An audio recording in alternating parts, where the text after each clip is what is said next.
Stop recording video. Speech off. Alexa, I'm recording. All right, you're in the zone. Remember, you've got this. Your talent shines through even when nerves kick in. Would you like me to start playing Fighting Destiny for you? Yes.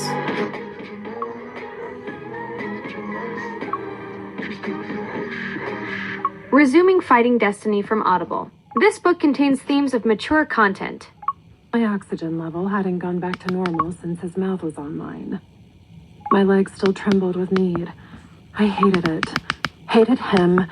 Hated this day. Wished it was over. I could tell it was far from it. Why am I here again? I asked, testing my weight on my legs and smiling when they proved to work once more. To sign a contract. He replied with disinterest, mocking me. If you embarrass me inside, you will regret it. Try to act like a lady. My jaw dropped. I was a lady. I can act like a lady.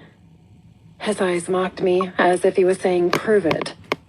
He stopped me briefly, and with a flick of his hand, he righted my appearance to the way it was before our little roadside standoff. I had no sooner grasped what he had done before he was moving again without a single word. I hurried to catch up with him, but by the time I reached him, the doors to the club were opened by two giant fae, both dressed in dark shirts and low-hung jeans. Both were brunettes with the same shoulder-length hair and dark green eyes. Twins? Ryder, good to see you, brother, the one on the left said, followed by a nod from the one on the right. Severin, are they here yet? Ryder asked, already walking away without waiting for an answer from the twins. I tried to follow him, but was body checked by both men. Today was not my day. I was going to need a donut pillow for my behind by the time I got home. I came back up onto my feet like a firecracker. I'm with him, I growled fiercely. New pet, Ryder? The one called Severin asked over his shoulder, looking over at where Ryder had turned to watch us. The guy's green eyes were looking me over, which was making me sweat from the intensity inside them. I also looked to where Ryder stood, his eyes raking over me as well, his cocky grin locked in place. She is. Let her through. Anything else? The tall fae asked, his eyes telling me he enjoyed this job entirely too much. Assemble the team. We'll be in the third room, the warded one, Ryder said, sweeping his hand in the direction of a staircase. The club was huge inside, and unlike the nondescript wood on the outside, the inside was lavishly decorated. Beams stood out prominently from the ceiling every few feet, going from one side of the room to the other. The high ceilings had chandeliers that hung from each beam, all made with spiky coral.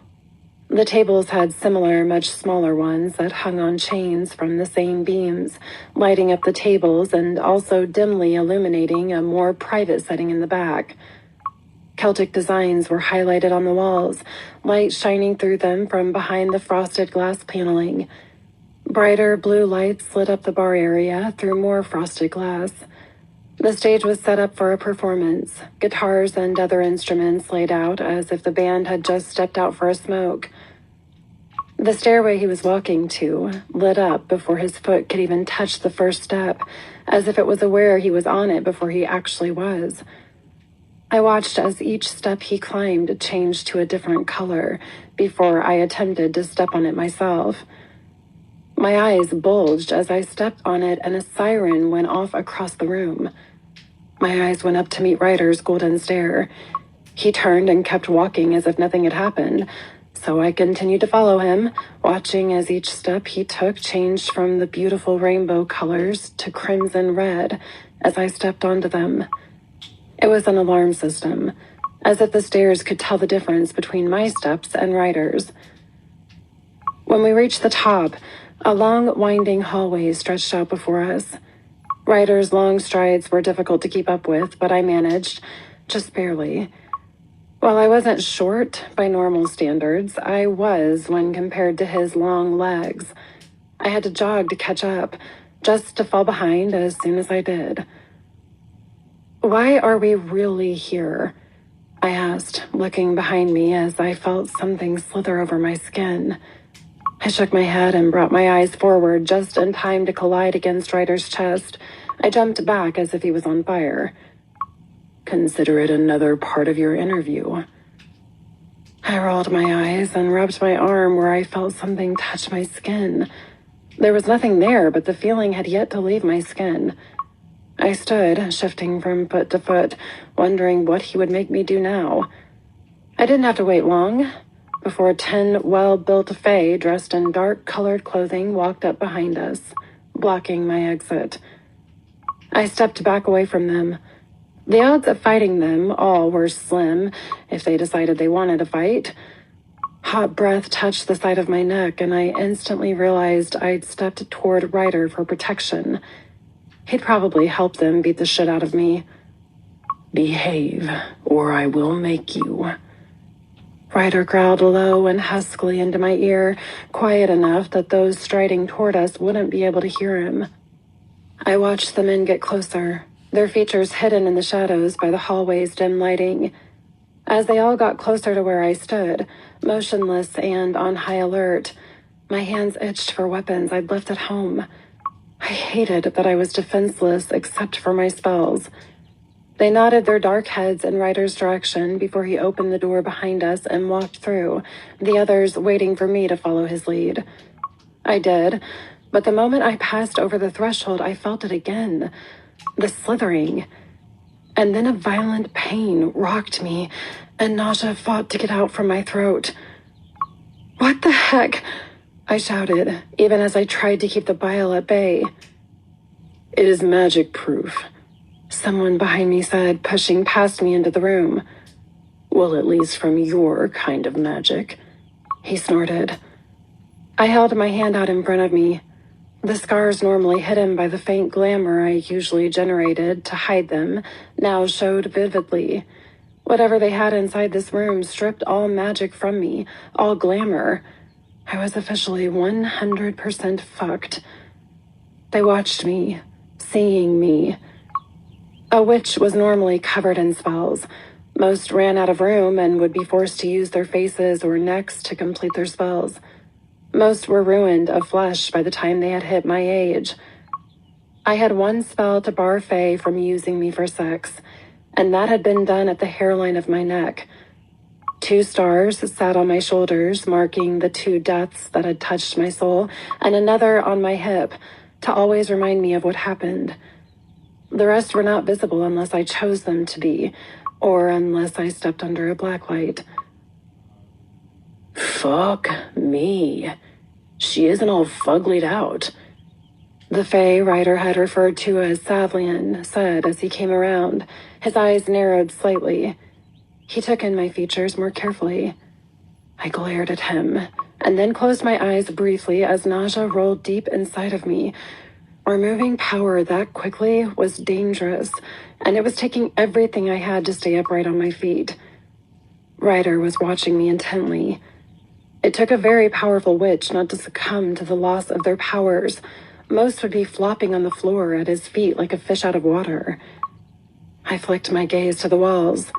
White walls to the naked eye. Sanctioned spells were written upon them, rendering anyone not of the fae defenseless inside the room. "Cool trick," I growled, righting myself and squaring my shoulders firmly. "You have no visible ink. Explain," Ryder said in disdain.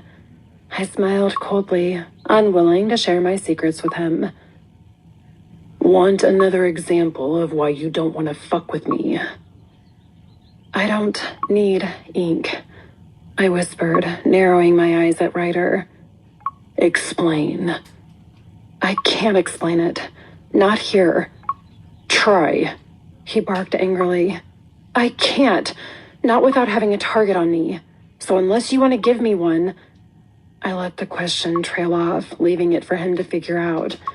I was bluffing, of course.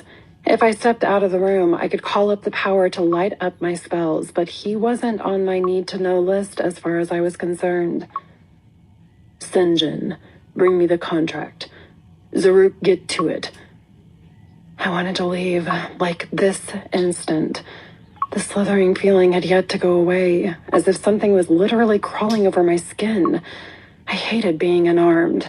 I felt weak, and the worst part was that they knew I was. I knew how to fight better than most, but the odds were seriously not in my favor. On your knees. The one called Zaruk growled, with a thick accent I tried to place.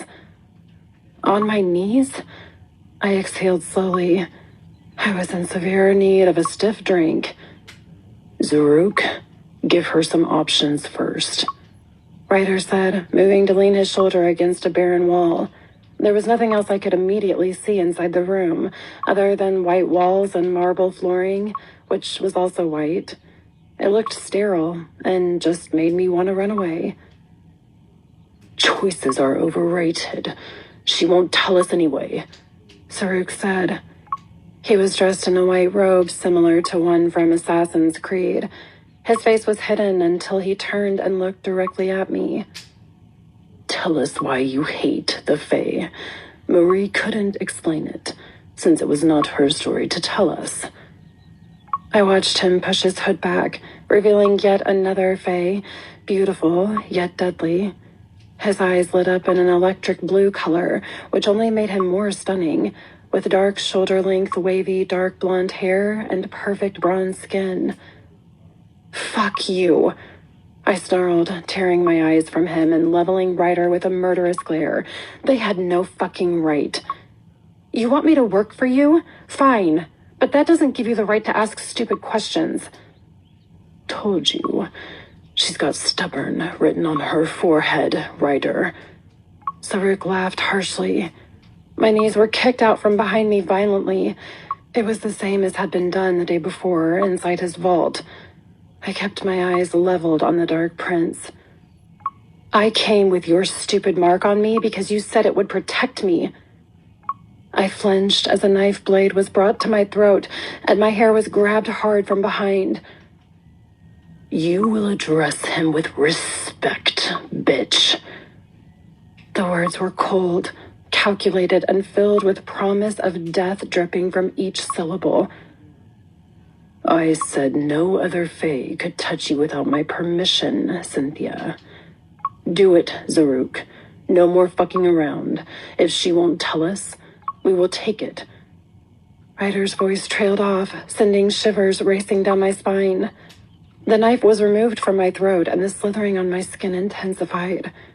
The room's air grew thick and tainted, dark magic running through my skin and searching inside my mind. My lips quivered, and my hands shook where they were still balled up at my sides. Ryder, don't. Please. It took every ounce of pride inside of me to say it. I could feel something searching my memories. Too little, too late. I was no longer in the room with the Fae. I was forced into the last place I ever wanted to be again, one I hadn't been to since that ill-fated day. Tears swam in my eyes, but I refused to allow them to fall. I knew it was coming, knew it like the back of my hand. Voices I'd thought to never hear again laughed in front of me, echoing around the walls. Darling, she's too young. She needs time. My mother's gentle voice sang with laughter as her ocean blue eyes lit up with her smile. Nonsense. She's old enough to dance with me, Serena. My father's deep baritone came seconds before his features smoothed out enough that I could see him, motioning for the child who looked on with uncertainty. My father's dark brown hair framed his face perfectly, and his eyes smiled with their perfect navy blue depths. Daddy, play our song. The soft voice sent chills down my spine. That child was weak, pathetic. I hated her. I wanted to bury her. And I'd done just that long ago. Journeys Faithfully came on, his hand never touching the stereo. Magic. He'd been the headmaster for the Spokane Coven. He'd been my hero and my teacher. I turned my head to the left and watched as the child decided if she should go, unsure of her place. "Come, darling," he said, with so much love in his voice that a single tear dropped from mine and the child's eyes in sync. My mother laughed and slowly walked over to the 5-year-old I had been, her hand coming up to catch the tear and wipe it away with a smile. I was such a crybaby as a child, unsure of my place in the world, unsure of so many things that I shouldn't have been worried about. The child moved closer, a small smile on her face. My father smiled warmly, welcoming her into his arms before allowing her to step upon his feet and dance with him. I watched them from where I sat on the thick blue carpet of my family home's floor, my stomach flipping over with horror, regret, and fear of what was to come. I hated Ryder more for this, more than I did for his fucking me on the highway. My mother laughed as she sat on the wooden chair she had always despised, even though my father loved it. Her radiant smile was like a knife through my heart.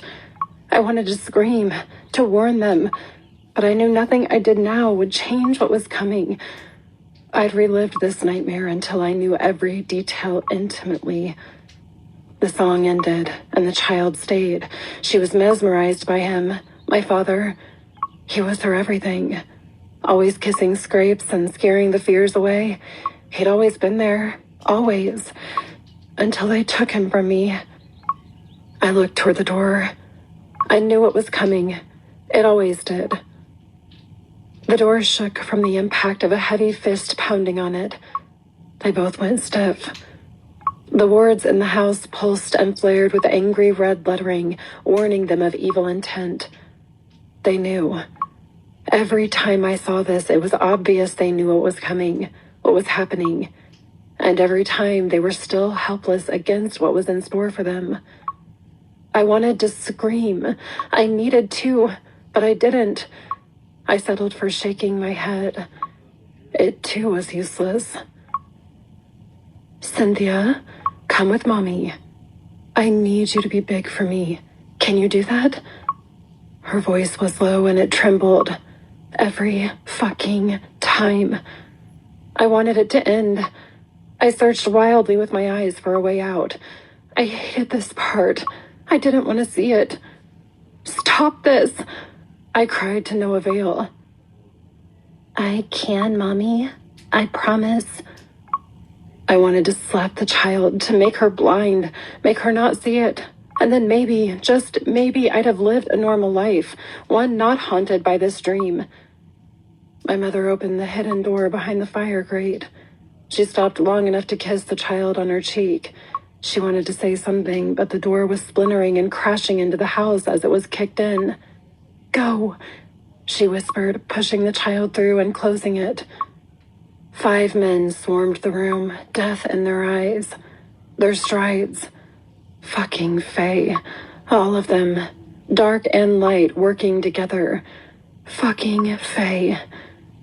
One swung what looked like an oversized bat to my 5-year-old mind, threatening my father. Now I knew it was called a cudgel or a club. "Where is the gift?" The tallest one screamed, his voice shrill as it came out in layers. "Gone," my father said, standing up tall, undeterred by the wooden club or the deadly creatures he was facing. Pride swelled inside of me, inside of the child me. He was so brave. "I can smell the gift. Show us, or the pretty blonde gets to entertain us until you do." The dark-haired one growled, his voice multi-layered. His eyes were black and gray, marking him Faye. Even at 5, I could tell they were evil. I turned, looking at where my child self had been hidden. She should have turned away. She should have done something. Fight, scream, give them something to use besides her parents. But she just stood there, behind the grate, watching in terror. I glared at her, as if it would make her do something. This happened so long ago. Nothing changed each time I saw it. Ever. My mother screamed as they descended upon her. One held the ropes and attacked my father. I was their weakness, and they knew it. They couldn't fight. To use magic would have disrupted the house. And to keep me safe, they'd had it balanced far enough away from the ley line they needed to use for casting. In the end, it had cost them their lives. More screaming followed as my father was tied to the wooden chair and left helpless to do anything but watch as they tore into my mother. He tried fighting them to get to my mother. That was when it turned ugly. The sound of wood breaking bone was hard to forget. Sickening. The crunch audible and unforgettable. Blood was everywhere. The sound he made when he tried to call for my mother took my breath away. I wanted this memory to stop. I didn't want to watch this. I sank the rest of the way to the floor. It was too much. Chapter 8. The child didn't know what was going on, only that the bad creatures were hurting her parents. Now 4 of the Fae were taking turns with her mother, stealing her mind and killing her soul. She couldn't know that the grunts and grinding were torture to make her father talk, that her mother's cries were from pain and pleasure alike. Her father's outrage covered some of the screams, but not all. Shock kept her eyes locked on the horror that was befalling them. The club smashing into her father over and over again, her mother screaming and moaning until there was nothing more than moans leaving her lips. When the last one climbed off my mother, I could finally see her beautiful face. She was beyond pain, her mind fractured. She begged for more, wanted more of what they had done to her. Bile rose in my throat. The child was just now figuring out what happened. My mother caressed herself and lifted her white skirt for more. She begged them to finish her, to continue the assault. She was weak. My father yelled at her, trying to reach inside her mind. He was horrified by what she was doing, and yet he told her he did not blame her and that he would always love her. He understood. Another sick thud sounded from the club. This one smashed against his face while I stood behind the grate and covered my mouth with my hands. Stupid child. Weak child. One fucking word from her and this could have been averted. One whisper from her lips and they could have died. Just one. Another sickening blow, and with it the only sound left inside of the room was the Fae snickering and my mother's barely audible gibberish as she begged them for their touch. I turned from where I was sitting on my knees, watching as the child I had been tilted her small blonde head and wiped away the useless tears that streaked down her face. If I'd only been stronger, if I'd not been so weak, I'd still have my parents. I noticed a new Fae had arrived. I wasn't sure what kind he was, and he appeared to be arguing with the other ones who had ravaged my family. The taller, dark Fae that seemed like the group's leader smiled, unaffected by the newcomer's outrage. This wasn't supposed to happen here. We were only supposed to question them and retrieve the gift. What have you done? The new Fae argued angrily. Consider them questioned. The weak fool should have never agreed to retrieve the gift. He brought this upon all of us by changing his mind. Maybe now everything will right its course and we will go to war as should have happened long ago. He slid closer to my mother. The next person who comes through the door, you will shoot them, my sweet little whore. He smiled with his cold, lifeless smile and whispered his heartless words against my mother's ear. I will, my mother whispered softly. Her eyes flickered on the bloody lump that had been my father. He wasn't dead, but my child self didn't know that. She was waiting. I'm not sure how long I waited in that hiding place, or how much time had passed before I climbed out. It felt like an eternity to me back then. I watched as the Fae tore the house apart. They were looking for something, searching. Time passed. I kept still, not daring to move or uncover my mouth where my hands was holding the screams at bay. I listened. The door closed and still I didn't come out. My mother was holding the gun, the one they gave her. The silver caught in the sun's rays as they streamed through the windows. When I finally did climb out, she just watched me. I wasn't sure if it was because I didn't walk through the door that she hadn't shot me right away. She was alive, and yet her mind had been cleared of everything. She was a blank slate. No memories of us remained inside her mind. No recognition showed inside her eyes. Nothing. "Mama?" Zero. I whispered. She turned and held out the gun and took aim at me. I didn't back down, Camera. didn't falter. "Mama, please." My voice shook. Stupid child couldn't see that she was gone, couldn't tell that her mother had been turned fizz. "Sin." My father's voice was shallow. The blood he was choking on floods from his lips. "Daddy?" I moved toward him, but the gun followed me. I stopped, glaring down the business end of the gun. My eyes were swimming with tears. I could feel the life draining from my father. His breathing grew shallow with each attempt he made to get more words out. "Never forget. Sin. Secret. Our secret. Never forget." His eyes rolled back in his head. The child struggled to understand his words, struggled to understand why he was staring at the ceiling. He died right in front of me that day. She didn't understand death, but she will. What secret? I never understood this part or what he told me. She turned to go back to her mother, the gun still aimed at her. She was going to pull that trigger soon. Her finger was locked on the trigger, her void eyes seeing nothing. "Mommy, please. I'll be good." The child wailed. The gun went off. I watched as the child's hand flicked the air and deflected the bullet. It went back the way it had come. Blood splattered and covered my face. I stood there and watched her without making a sound. The only sound inside the room was the sound of my heart beating with magic. I killed my mother. Instead of sending the gun out of her hands, I killed her. I looked at the child I'd been. Zero. Her shoulders dropped as she fell to the floor, trying to figure out how to fix her mother. In my mind, I thought I could. I'd been 5. I found new words that day. Death, destruction, despair, and most of all, I learned what it felt like to hate. I watched as she struggled to pick everything up, slipping and sliding on the blood around the corpse. She hears a noise. The door. She throws up the protective shield, the one she should have thrown up to save them, had she been stronger, faster, smarter. Marie screamed. Her voice was shrill as she took in the horrors of the room. I winced as my child self turned, covered in my mother's blood.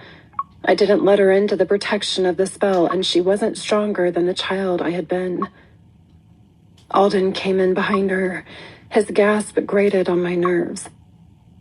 "Cynthia, are you Zero hurt?" people. Marie asked, her voice low and clear. "My mother is broken. Father is sleeping," the 5-year-old said as if it was true, but she knew better.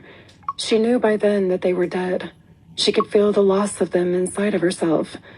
Where once there had been love was now an empty void of death in its place. "Did she do this?" Alden's whisper made my skin crawl. Zero people. This was the work of evil. Even the child knew that much.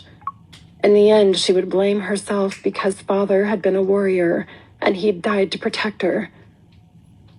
"They were looking for something. Was it me?" the child asked with eyes too old for a 5-year-old. "Alden, enough. She's in shock," Marie whispered, as if the child wouldn't hear. I pulled back, shoving the memories of what happened Zero next people. away. My hands ripped into my memories as if I could shred them.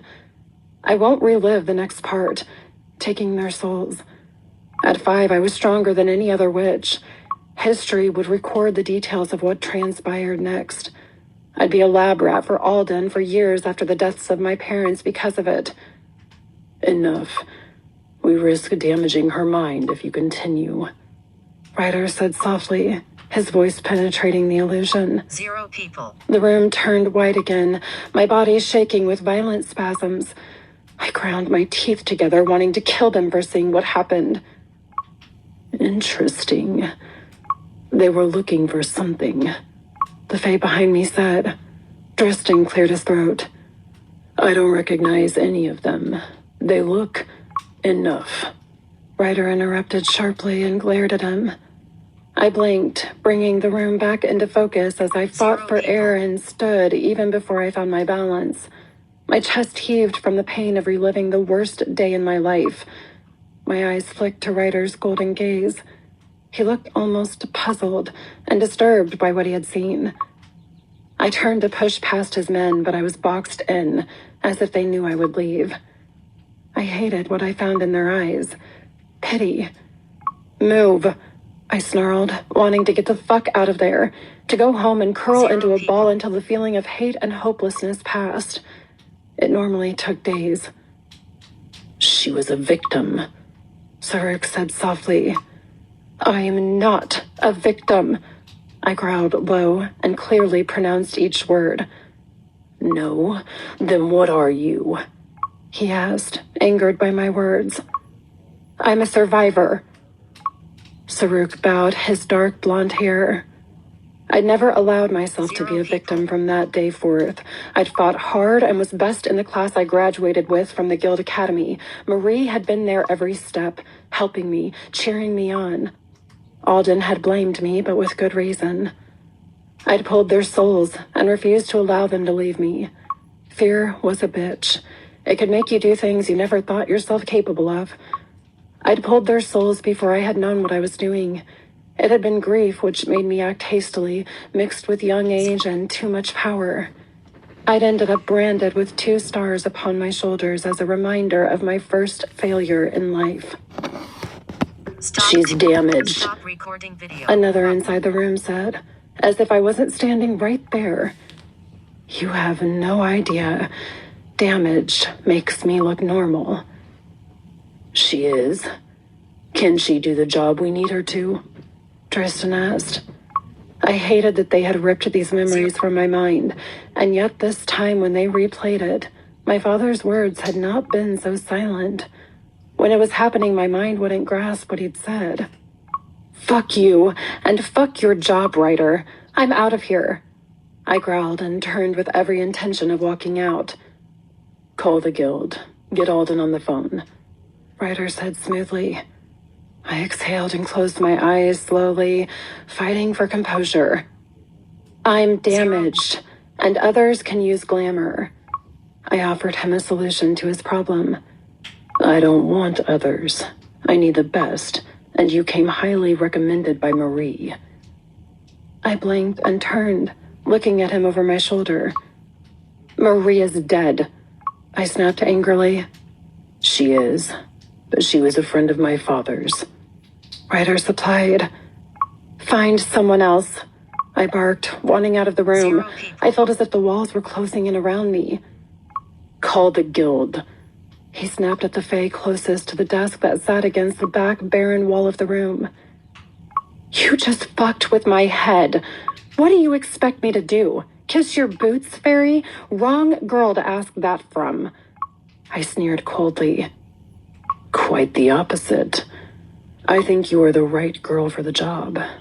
He interjected. I wanted to tell him where to stick it, but he knew from Alden that if I didn't take this job, it would be my last one.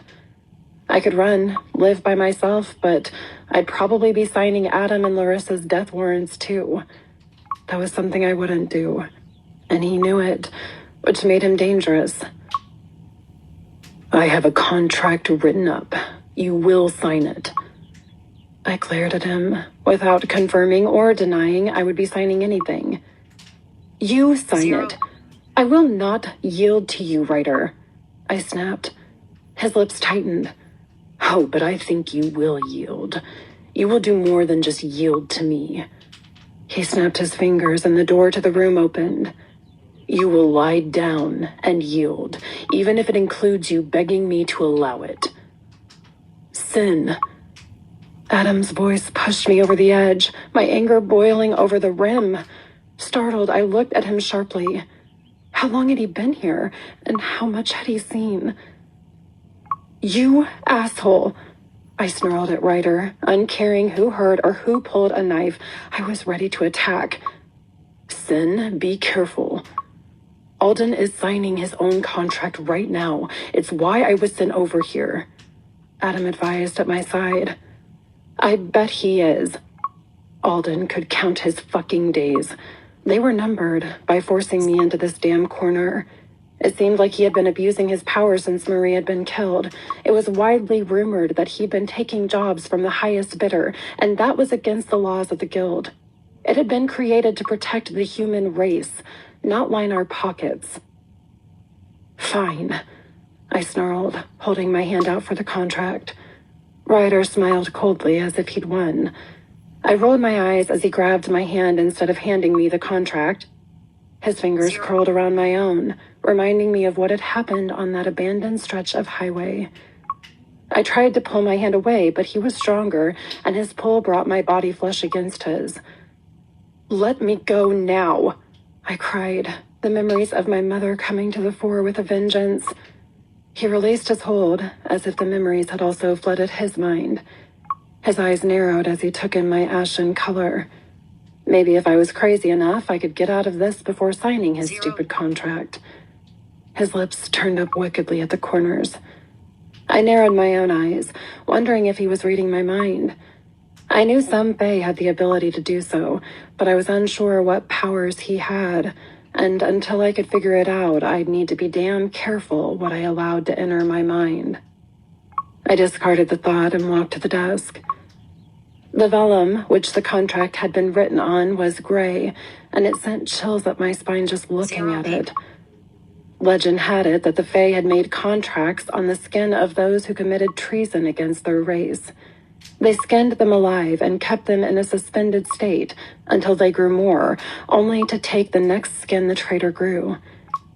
It put a whole new spin on recycling. I wasn't going to touch it. Didn't matter what it said, and if I didn't sign it. I would be signing death warrants for those of my friends. 0 people. I looked around for a pen, but the only thing on the small wooden desk beside the parchment was a bone-handled knife. A sinking feeling took residence inside my stomach. I turned and glared at Ryder. His smile was still all teeth. Read it, he growled huskily. I raised a single brow. Does it really matter if I read it? I either sign this or I go to war with the guild, and that's not something I want to do. I had friends inside the 0 guild, people. more than just those of my coven. He picked up the knife, and as I watched him, sliced the palm of his hand wide open. Thick blood turned crimson as it hit the air. My eyes were riveted to his hand. My own balled into a fist, and I stepped back. His voice was rich and husky as he asked for mine. Give me your hand. He interrupted my moment of panic. It took all of my willpower to raise my hand for 0 him people. while he held that knife in his other hand. My inner self was screaming. Something more was going on here than just signing his damn contract, and my mind knew it. I winced as he cut shallowly into my hand. A hiss left my lips. I scanned over the contract, but it wasn't as if I had a choice. Larissa and Adam's lives were on the line if I didn't. I ask of you to honor this contract by blood. 0 people. Do you agree to honor it, Cynthia Rain McKenna? His voice was low, hypnotic like a caress inside my mind. My eyes flickered up to Adam's and back to Ryder's. Yes, I said quietly. The moment I said it, he placed my hand in his, palms together, and violent waves of pain and pleasure mixed together, shocking my senses until I was holding on to him to stay upright. I cried out, feeling something tear through me. He must have been feeling the same thing. His eyes turned hard and a tick started in his jaw. When the violent reaction had slowed and our pulses were once again at a semi-normal rate, he slammed both our hands on the graying parchment. The walls lit up with a glowing fluorescent blue color, and then it was gone, just as fast as it had started. What the hell did you just make me do? I shouted. His eyes narrowed considerably as they snaked their gaze from my head, down my body slowly, his tone low and dangerous as his words filtered out, penetrating me sharper than the knife had ever come close to doing. I took your blood. Now there is nowhere you can hide that I won't be able to find you, pet. You took from me. I took from you. Tit for tat, so to speak. I suggest next time you read the fine 0 lines people. inside a contract before blindly signing it. I own you. Chapter 9. I was freaking out, yet I managed to keep it hidden, but just barely. I hadn't been able to see a way out of signing it, and now the deed was done. Now, reading it in a booth across from Ryder, I was considering a long jump off a tall bridge. 0 people. I am not feeding you. Ever. I snorted.